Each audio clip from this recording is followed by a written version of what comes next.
Hi guys, I hope you all are doing well. Clearly I'm filming this video from my car on my iPhone. I know it's not ideal, but it's just been nearly impossible to pick up a camera and sit down and actually record a video. So I figured I would just do a quick update while I'm here stuck in this horrific traffic. So I just wanted to spread awareness and talk about what I've been going through. And what I've been going through, I have not been going through, it's been years. I've been going through this for a couple of years now. So I don't know if I've ever mentioned it in a video, but I have epilepsy. I have intractable epilepsy, which means that medication does not help me. I've tried multiple different first line and second line drugs, and they have not given me any therapeutic relief of seizures. So I guess I can give just a little backstory on how I got diagnosed and how I knew I was having seizures and things like that. Because my seizures are not very atypical. They're not it's rare, the type of seizures I have. So back in 2012, December of 2012, I remember specifically, it was around Christmas time. I had given birth to Aaliyah a month prior, because Aaliyah's born in November. So anyway, I was in the car with my family. We're headed to Disney World. And I remember sitting in the back seat and all of a sudden getting this weird sensation in my chest. It's very, very hard to describe. Almost like if you I don't know, if you go into a room, a dark room, and you think you see something and your heart drops real fast because you get scared, but then you turn on the light and you realize nothing's there. That quick, sudden feeling of what the hell was that? That's kind of what it feels like in my chest. So anyway, so I got that sensation and I was like, what the heck was that? And in the same second, all of a sudden, I felt this overwhelming need to cry. But I wasn't sad. It was no emotion attached to it. So I didn't actually lacrimate, I didn't tear up or anything. And it just lasted a couple seconds. I was in the back seat and I was just to my head, I'm like, what the hell was that? That was a weird feeling. And at the time I was going through postpartum depression, and I was like, well, maybe it's just related to my baby blues, but I'm like, that's kind of weird. We're on our way to Disney. I'm in a good mood today. That doesn't make sense. So, that was my first recall of this episode happening. So as the years passed, I didn't really have those episodes during the day. It was more so having issues sleeping. So I for a while was not getting good sleep. And I realized something is waking me up from my sleep. I don't know what's going on, but I'm not sleeping well. I keep waking up. I keep being interrupted. So naturally, and back then I wasn't a nurse. I wasn't really knowledgeable on neuro or sleep even. I didn't know. So I thought, I was like, well, let me just go do a sleep study because that's what makes sense. I can't sleep. So let's see what's going on in my sleep because something's waking me up. So if you've ever done a sleep study, you go and you stay, and I didn't do it at home. It would have been much more effective, I think, if I would have done it at home, but whatever. I went to a lab, kind of. It's kind of like a doctor's office, but with beds, with bedrooms, basically. So you sleep in the bedroom. And they have you hooked up to EKG leads and a telepack, basically, and they're monitoring your respirations, your heart rate, your SpO2, it's just your vital signs while you're sleeping, basically. So concluding that sleep study, they diagnosed me with sleep apnea.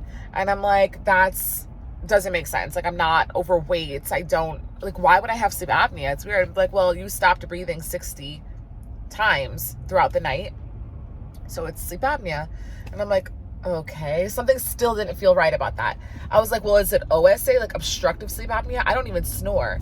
Well, it could be central sleep apnea, which is basically apnea, what newborns have. What the hell? That doesn't make any sense, but okay, what do I know? This is a doctor talking to me, right? So they give me the CPAP machine, which I never used, thank God, because I don't need it. But they gave me the CPAP machine. I went on about my business, okay? So didn't use it, and I felt like that's not right. That's not my diagnosis. This it just didn't seem right. So as the years went on, these little episodes would happen under stress. Like if I was really, really mad, I would have like an episode where I felt like I was going to cry, but I wasn't sad. I would get the chest pressure, the whole thing. Or if I was aggravated or like just weird, random times. Like, what the hell is this weird feeling? And in that moment that I had this feeling, I'm still alert and aware of what's going on. It's almost as if somebody takes a remote and lowers the volume around me. So I can hear, but very like muted. It's like very, very low pitch and muffled. And it's like, I don't black out, but it's just weird to explain. And if you have, or if you know somebody who has a rare form of epilepsy, they can relate. Like, it's just, you can't explain it. I'm doing the best I can. So yeah, as the years went on, like I kept having this issue with feeling not nervous, but feeling this crying sensation and like overwhelming sensation. I'm like, well, I don't know what's causing this. I don't know where it's coming from. I am not sad. Why do I feel like crying? Specifically, I remember I was in college, and I was at UCF, and I had to present in front of my class something. I don't remember what class it was.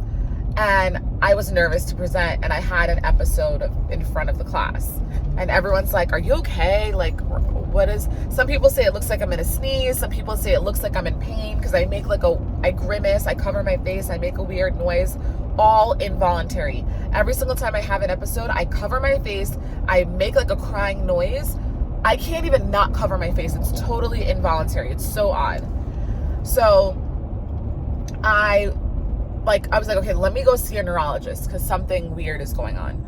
So I was just Googling involuntary crying because I literally didn't know what else to Google. And sorry guys, I know this is like very ghetto with my phone, but I Googled involuntary crying, and this thing called pseudobulbar affect came up, which is basically when like you have no control or poor control over your emotional center in your brain, and it can cause like crying or involuntary laughing or things like that. But so I went to the neurologist, and he accepted obviously me as a patient, but he's like, you're too young for this. Like, this is like what elderly people have after they've had a stroke or like a TIA. Like, have you ever had any issues with... I was like, no, I've never had a stroke, not to my knowledge anyway. So we did an MRI, we did a CT, everything was negative and fine. So really he was like, I don't know what to tell you, like, and sent me on my way. He didn't dismiss me necessarily, but like, he also didn't like further investigate what was going on, because I feel like him doing a CT and an MRI, like people with like the worst forms of epilepsy can have normal CTs, normal MRIs. So it's like, did he do his due diligence? I don't know, because like still something weird is happening. But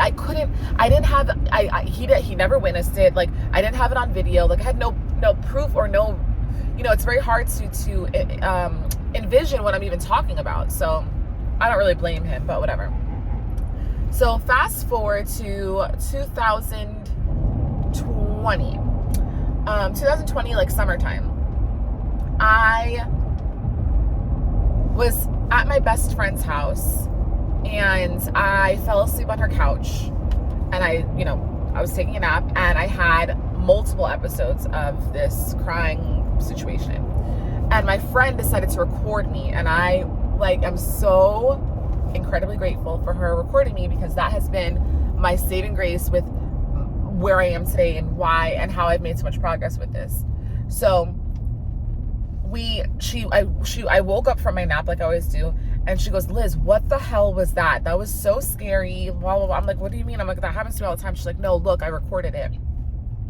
When she showed me the video, I was terrified. I was like, that's what I look like when I have these episodes. I'm like, they seem so minute to me. Like I just am falling asleep and having this thing wake me up. And it just looked so scary and so serious. I'm like, what is that? And so her mom was there, and her mom is a doctor, and her mom looked at the video and she goes, that's a seizure. And I'm like, no, it's not.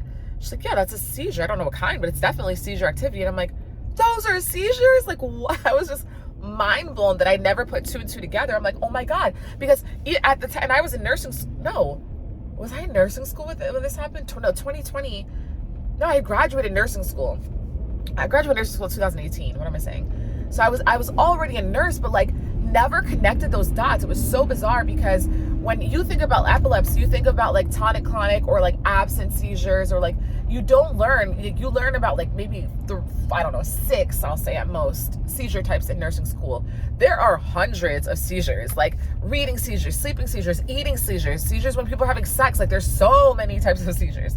So that I've learned about now. So I'm like, are you kidding me? Like, I've been having seizures. She's like, how long has this been happening to you? I'm like, since 2012. And she was just mind blown. Okay. So at that point I was like, okay, I need to see a neurologist, like stat, like I need something I need to figure out what's going on. So I made an appointment with a different neurologist, one, not the one that like dismissed me. This was a different neurologist at the hospital I was working at the time. So I remember making an appointment with him. When I walked in, the first thing he said was, "You're too young to be here. How can I help you?" And in my mind, I'm like, that doesn't make sense. Like, people of all ages have epilepsy. Like, that's why I was there. I was there for like possible seizures. I'm like, why would he say that? But okay. Showed him the video. He replayed the video like 10 times. My eyes were in the video. Like, my eyes kind of roll in the back of my head. I cover my face. Like I said, I make that like sound. I kind of move around. It's almost like something's fighting me and I'm like in pain. That's like what it looks like. My legs kind of cycle. These are all like really typical seizure movements. So the only thing is that mine is mainly nocturnal. So he's like, yeah, I would agree that this is seizure activity. I'm going to order you a CT MRI again, because he wouldn't accept the one from my other doctor. And it was kind of like old at that point. It was like already 2 years old. So he wanted me to have a new one. Did another CT, did another MRI. It was normal. He's like, I'm going to start you on Keppra. If you don't know, Keppra is like the first line anticonvulsants medication that they prescribe for like new onset of seizures. It's not for acute seizures. It's just for like if you're having like a sudden tonic-clonic seizure, they're not going to give you Keppra. They'll give you like Ativan. But so he prescribes me Keppra. He's like, we're going to start off with a small dose and gradually increase you, and that should be it. So I'm like, okay, cool. Yeah, I'm going to be seizure free. So I start taking Keppra, and the weird thing about the Keppra, it made my seizures worse. Like, I was having more occurrences of them during the day. I was really, really uncomfortable at night. I felt like I was waking up every 5 minutes at night. And I was like, something is not right about this Keppra. Like, it's just not sitting well with me. And because whenever they have been, let me backtrack now a little bit. The reason why my epilepsy is so severe is because I have seizures every night. It's not like here, there, once a month, twice a month. It's every single night since 2012. I have had seizures. However, during the day, they happen once a week, once every 2 weeks, like very infrequently during the day. So I was having them like every day and all night. I was like, no, something's not right. On top of that, I was getting a side effect called what they call Keppra rage. Keppra can cause like irritation, irritability, like you're just kind of in a bad mood. And that was really, really rough for me. So, and then he wanted to increase my dose. So I was like, listen, I've been on this medication for a month now. Like, my seizures are worse. I'm incredibly agitated and irritated and just very unhappy on this medication. Okay, we'll switch you to Vimpat. He switches me to another medication that's more for like frontal lobe seizures, because at this point he kind of suspected that it was coming from the frontal lobe, and didn't work either. Long story short, with that one physician, I tried 4 medications with no success. And I also did an EEG. So I did an EEG in the hospital for like 3 nights, and the EEG came back normal. So I'm like, okay, well, what does this mean? Are these not seizures? Like, are they like non-epileptic seizures? Like, is this me creating it on my own? Like, I had no idea what it was. And I really got nowhere with this doctor because he just wanted to put me on more medication and not really explore more.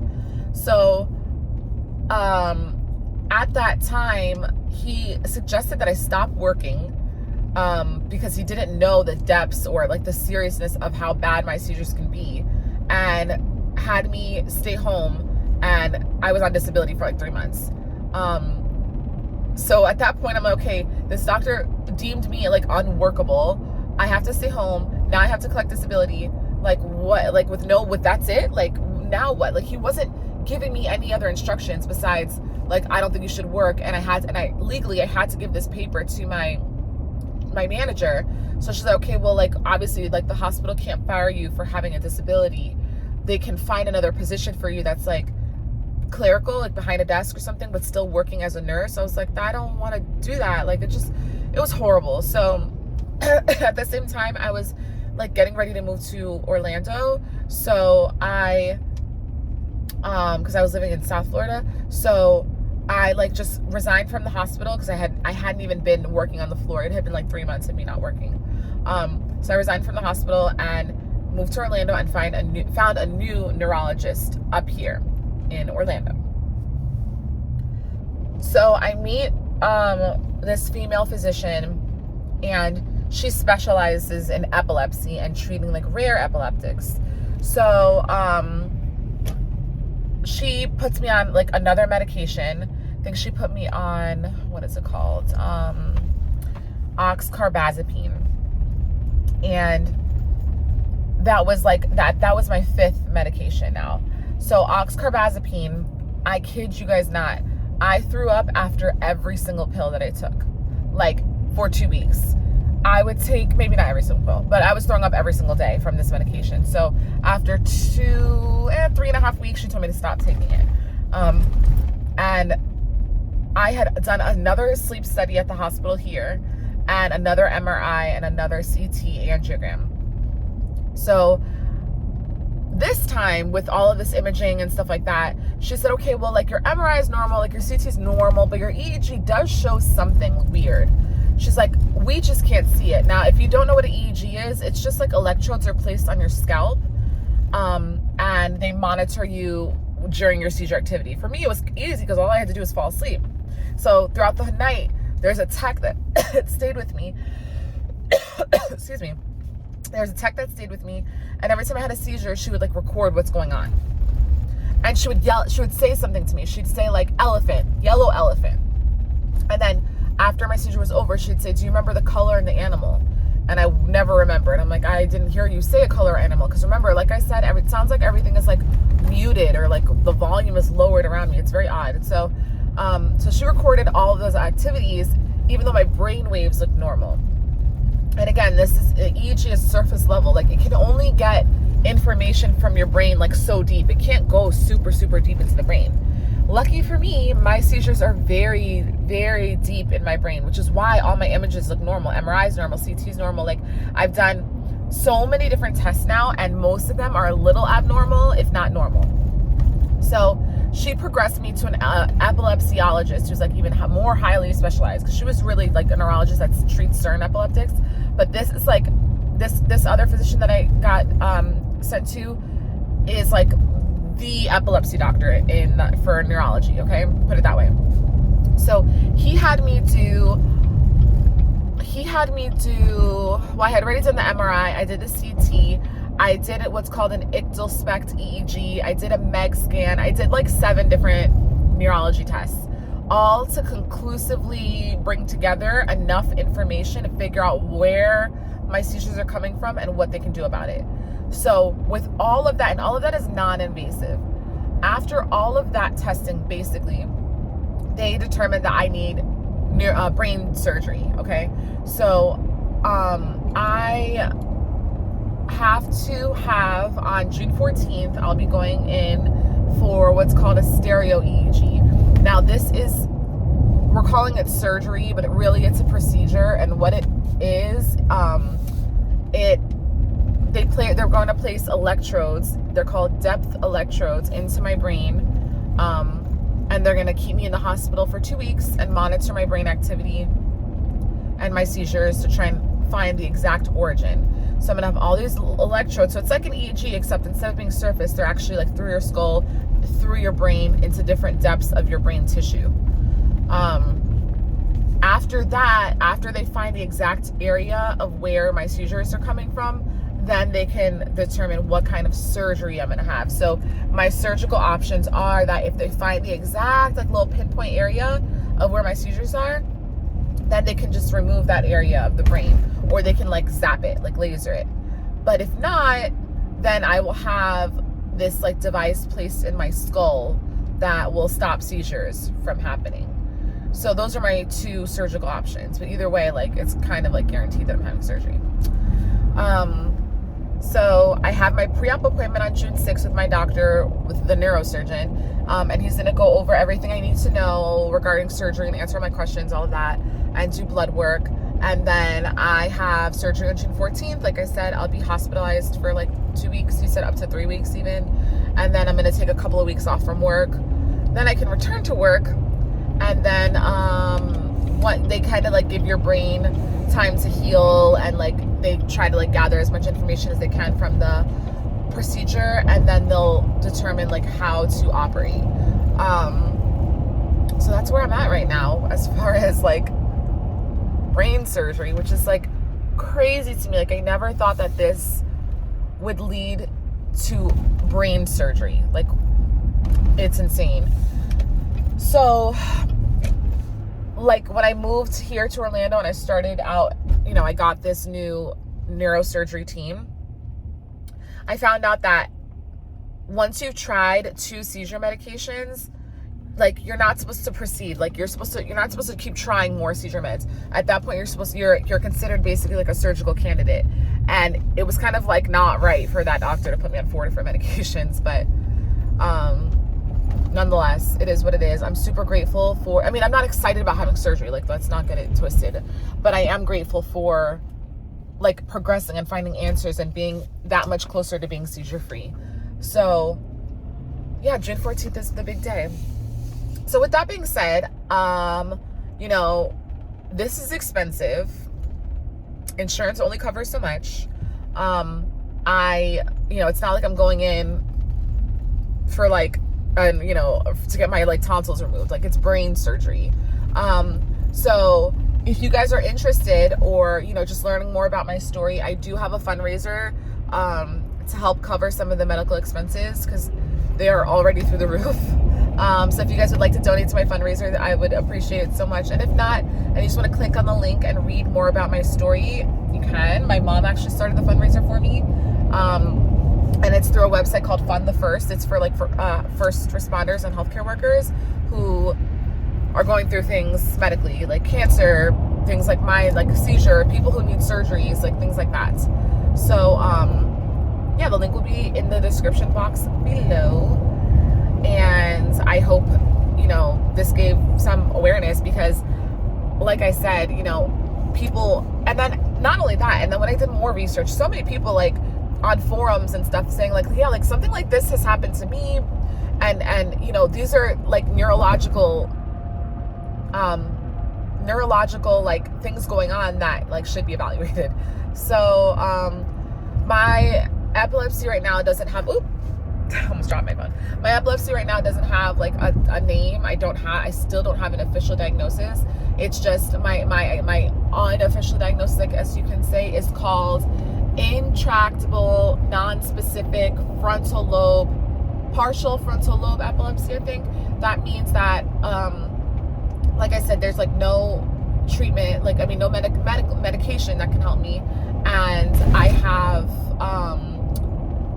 they suspect that it is in the frontal lobe, mesial frontal lobe of my brain, which is the middle part of the frontal lobe, deep, like very, very deep. So that's where I'm at. So yeah, I hope you guys enjoyed this video. That's a weird thing to say, I don't know, but that's the reason why I'm kind of MIA. I'm just going through a lot right now because I am still working and stuff like that, and like we still have the kids, and like there's still a lot going on. It's the end of the school year, so it's always a busy time of the year. And yeah, sorry for my absence, but I hope to get back on here and make videos soon. So again, if you guys have any questions or any requests even for other videos nursing related, just let me know. Leave a comment down below, and I hope to hear from you guys, and I hope to make a video really, really soon. So sorry for this really informal and kind of unsafe video. Love you guys. Bye.